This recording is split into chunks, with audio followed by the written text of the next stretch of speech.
I'm going to hand over to Mary Nyale and Judith Batchelor to start us off on the afternoon. It is very essential that we look at and acknowledge the indispensable yet often, overlooked role of the women in the agricultural space.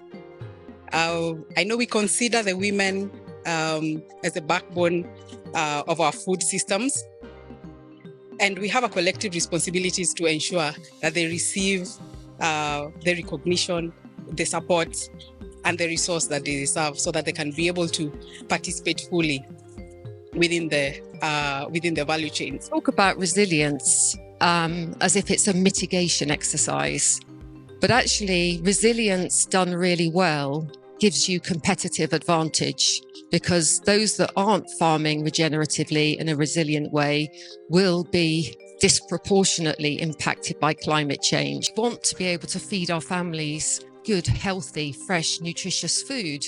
And we want to do that in a way that is kind to the planet, in a way that enables future generations to appreciate the planet, and that we can all live on a healthy planet.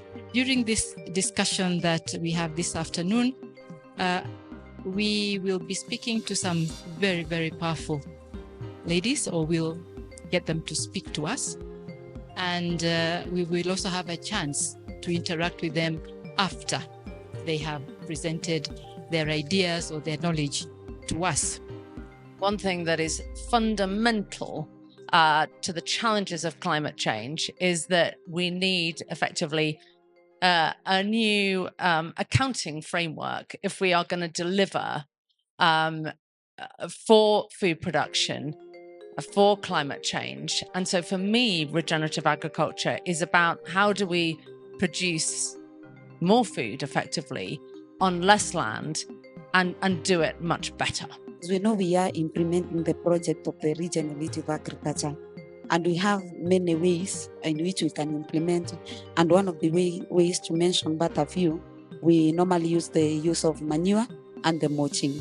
So when we use the manure and the mulching, even when there are these literally, I as a VBA, I will still have a harvest.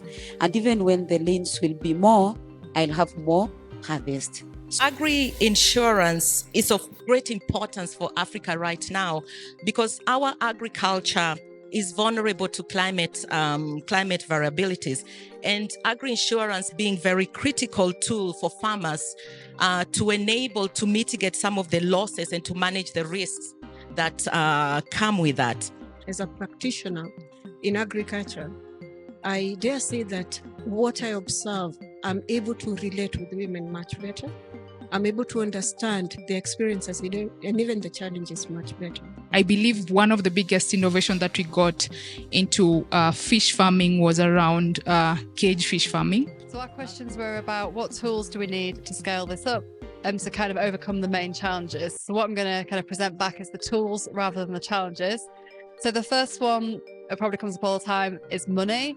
That these farmers need the money to get started. So this is financing startup for the farmers, but also considering things like the agro insurance and thinking about business planning. So business planning, not only when things are going well and scaling up, but when things don't go so well and having a plan how you're going to respond to that. Something else we pulled from it was positive female role models. So there's a need for more positive female role models, looking at the positivity rather than the negativity, and a need to sell that story of positive change as well. So being able to promote those influences within that community, I think is really important. Together, I know we can be able to cultivate good collaboration in terms of creating pathways that will enhance women not only to thrive in this space, but to also be leaders in agriculture.